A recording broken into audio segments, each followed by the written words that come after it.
Hello guys, मैं एहसान हुसैन और आप देख रहे हैं मेडिसिन मेडिकोज। आज हम जानेंगे डायरिया के ट्रीटमेंट के बारे में और इसके साथ ही जानेंगे इसके कारण के बारे में और इसके सिम्टम्स के बारे में। इसके क्या लक्षण होते हैं जिन्हें देखकर आप पहचान सकते हैं कि किसी पेशेंट को डायरिया हुआ है। तो यही सब जानेंगे अपने इस वीडियो में, तो वीडियो को पूरा देखें। चैनल पर नए हैं सब्सक्राइब जरूर कर लें और बेल आइकन को भी प्रेस कर लें, जिससे कैसे इन्फॉर्मेटिव वीडियोज आपको हमेशा मिलते रहेंगे। तो सबसे पहले जान लेते हैं डायरिया होता क्या है। दोस्तों, डायरिया डाइजेस्टिव सिस्टम की एक बीमारी है जो अक्सर खाने पीने की गड़बड़ी होने की वजह से लोगों में हो जाती है। इस कंडीशन में जब खाना डाइजेस्ट नहीं हो पाता है और अनडाइजेस्टेड फूड वाटरी स्टूल के साथ कई बार दिन में बाहर निकलने लगता है, यानी कि लूज मोशंस होने लगते हैं, तो इसी कंडीशन को डायरिया कहा जाता है। अगर किसी पेशेंट को दिन में 3 बार से ज़्यादा लूज मोशंस हो रहे हैं, 5 बार 6 बार, कभी कभी देखा गया है कि 8 से 10 बार भी पेशेंट को लूज मोशंस होते हैं। दोस्तों, जो एक्यूट डायरिया होता है उसमें स्टूल की फ्रीक्वेंसी बढ़ जाती है, यानी कि पेशेंट को बार बार लूज मोशंस होते हैं। दोस्तों, डायरिया किसी भी एज ग्रुप के लोगों को हो सकता है, लेकिन ये ज़्यादा छोटे बच्चों को इफेक्ट करता है जिनकी एज 5 वर्ष से कम होती है। तो जान लेते हैं इसके कॉजेज के बारे में, क्या कारण होते हैं जिसकी वजह से लोगों में डायरिया हो जाता है। दोस्तों, इसके कई कारण हो सकते हैं, जैसे कि वायरल इन्फेक्शन, बैक्टीरियल इन्फेक्शन भी होता है, या फिर पैरासाइटिक इन्फेक्शन हो जाने की वजह से भी लोगों में डायरिया हो जाता है। इसके अलावा जो लोग एंटीबायोटिक्स का लंबे समय तक यूज करते हैं या फिर किसी मेडिसिन के साइड इफेक्ट की वजह से भी लोगों में डायरिया हो जाता है। दोस्तों, जो एंटीबायोटिक्स होती हैं वो बैक्टीरियाज को किल कर देती हैं। जब एंटीबायोटिक्स हमारी बॉडी में जाती हैं, हमारी बॉडी में गुड बैक्टीरियाज भी होते हैं और बैड बैक्टीरियाज भी होते हैं। बैड बैक्टीरियाज को किल करने के साथ साथ गुड बैक्टीरियाज को भी किल कर देती हैं, जैसे कि प्री एंड प्रोबायोटिक जो बैक्टीरियाज होते हैं हमारे पेट में, जो डाइजेशन के लिए काफ़ी इंपॉर्टेंट होते हैं। एंटीबायोटिक्स इनको भी ख़त्म कर देती हैं, जिसकी वजह से लोगों में डायरिया की कंडीशन हो जाती है या फिर कॉन्स्टिपेशन भी रहने लगता है। जो लोग कंटामिनेटेड फूड या फिर वाटर का यूज़ करते हैं, यानी कि जो दूषित पानी होता है या फिर इन्फेक्टेड खाना होता है, हाइजीन नहीं होती है, तो इस कंडीशन में भी लोगों को डायरिया हो सकता है। और इसके साथ ही लोगों में फूड पॉइजनिंग भी देखी गई है।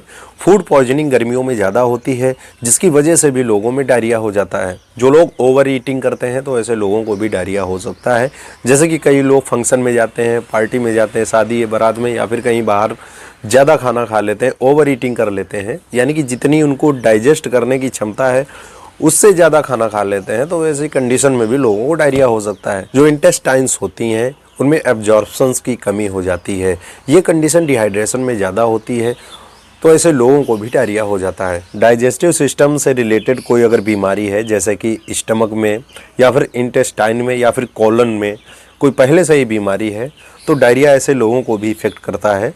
अगर किसी पेशेंट को लीवर डिजीज़ है तो लीवर प्रॉपर काम नहीं करता है, जिसकी वजह से भी लोगों में कंडीशन हो जाती है। जो लोग कॉन्स्टिपेशन के लिए ज़्यादा मेडिसिन यूज़ करते हैं, जैसे लैक्टोलूज वगैरह ज़्यादा ले लेते हैं, ज़्यादा मात्रा में ले लेते हैं, तो इस कंडीशन में भी लोगों को वाटरी स्टूल होने लगता है या फिर स्टूल की फ्रिक्वेंसी बढ़ जाती है, तो इस कंडीशन को भी डायरिया कहा जाता है। तो जान लेते हैं इसके सिम्टम्स के बारे में, इसके क्या लक्षण होते हैं जिन्हें देखकर आप पहचान सकते हैं कि किसी पेशेंट को डायरिया हुआ है। दोस्तों, ऐसे पेशेंट को बार बार स्टूल पास आउट होता है, दिन में वो 3 बार से ज़्यादा जाते हैं, जैसे 5 6 बार 8 10 बार भी जाते हैं। उनको पतले दस्त होते हैं, दस्त होने के साथ साथ उनको पेट में दर्द होता है, ऐंठन होती है, मरोड़ होती है, डिहाइड्रेशन हो जाने की वजह से उनको नोजिया एंड वोमिटिंग लगने लगती है, बॉडी में पानी की कमी हो जाती है। ऐसे पेशेंट्स को पेट में भारीपन महसूस होता है, पेट भरा भरा सा रहता है, वो कुछ भी खाते हैं उनका अनडाइजेस्टेड फूड स्टूल के साथ बाहर निकलने लगता है, यानी कि जो खाना खाते हैं वो अच्छी तरह से पच नहीं पाता, डाइजेस्ट नहीं हो पाता है। ऐसे पेशेंट्स को डिहाइड्रेशन हो जाने की वजह से बीपी लो रहने लगता है,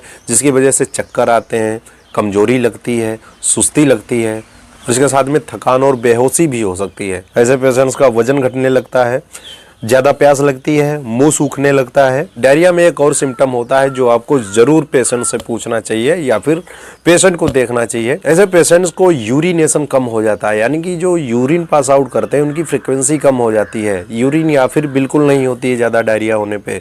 दोस्तों, ये भी एक इम्पॉर्टेंट सिम्टम है जो पेशेंट से आपको पूछना चाहिए या फिर किसी भी पेशेंट को इस पर ध्यान करना चाहिए। तो जान लेते हैं इसके ट्रीटमेंट के बारे में, डायरिया का किस तरह से ट्रीटमेंट करना चाहिए। दोस्तों, डायरिया कोई जानलेवा बीमारी नहीं है, इसको ठीक किया जा सकता है अगर सही समय पर इसको पहचान लिया जाए और उसका सही समय पर इलाज किया जाए, तो ये जानलेवा नहीं होता है। लेकिन अगर इसका इलाज ना मिल पाए, किसी पेशेंट को ज़्यादा देर हो जाए, लापरवाही ज़्यादा की जाए या फिर वो डॉक्टर के पास ना जाए, अपने आप ही इसका ट्रीटमेंट करता रहे उल्टा सीधा तरीके से, गांव में लोग करते भी हैं। तो ऐसे पेशेंट्स को जान का भी खतरा हो सकता है, क्योंकि दोस्तों डायरिया वायरल इन्फेक्शन की वजह से होता है और बैक्टीरियल इन्फेक्शन की वजह से होता है। दोस्तों जो वायरल इन्फेक्शन की वजह से होता है वो अपने आप 5-6 दिन में ठीक हो जाता है, कभी कभी 1 से 1.5 हफ्ते भी लग सकते हैं वायरल इन्फेक्शन में, ये अपने आप ठीक हो जाता है। इसमें एंटीबायोटिक्स या फिर दवा देने की ज़रूरत नहीं होती है। ऐसे पेशेंट को सिर्फ प्लेन प्रोबायोटिक्स देने चाहिए, ओरल रिहाइड्रेशन देना चाहिए, यानी कि ज़्यादा से ज़्यादा पानी पीना चाहिए, ORS लेना चाहिए। वायरल इन्फेक्शन में पेशेंट को डिहाइड्रेशन ज़्यादा हो जाता है, पानी की कमी ज़्यादा हो जाती है, इसीलिए पानी की कमी पूरी करते रहना चाहिए, बस यही ट्रीटमेंट होता है इसका। उसके साथ ही सिम्टोमेटिक ट्रीटमेंट करने चाहिए, जैसे कि पेट में दर्द हो रहा है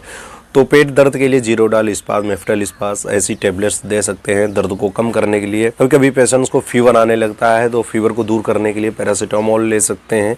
वीकनेस आ गई है तो बी कॉम्प्लेक्स, विटामिन, कैल्शियम वाली चीज़ें भी पेशेंट को डायरिया में दे सकते हैं।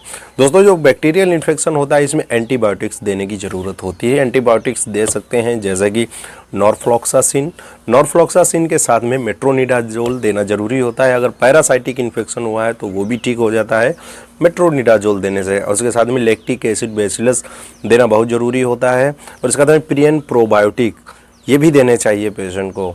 और इसके साथ में ORS आता है जो ओरल रिहाइड्रेशन सॉल्यूशन बोलते हैं। अगर ओरल फ्लूइड लेने से पेशेंट को डिहाइड्रेशन की कंडीशन ठीक नहीं हो रही है तो पेशेंट को IV फ्लूइड्स दिए जाते हैं। IV फ्लूइड्स यानी कि दोस्तों जो ग्लूकोज की बोतल होती हैं जो हॉस्पिटल्स में लगाई जाती हैं, क्लिनिक में लगाई जाती हैं दोस्तों, ये इसीलिए डायरिया में लगाई जाती हैं, जैसे कि पानी की कमी जो हो गई है डायरिया होने की वजह से वाटरी स्टूल हुए हैं, पानी की कमी बॉडी में पूरी हो सके। IV फ्लूइड्स होते हैं जैसे कि RL होता है, NS होती है, DNS होती है।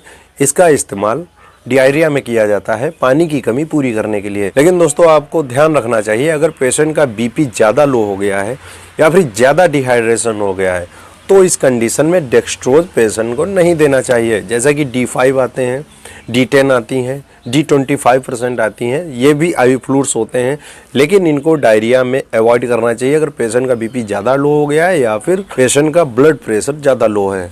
दोस्तों एक्यूट डायरिया में साबूदाना दिया जा सकता है तथा फ्रूट जूस भी दिए जाने चाहिए।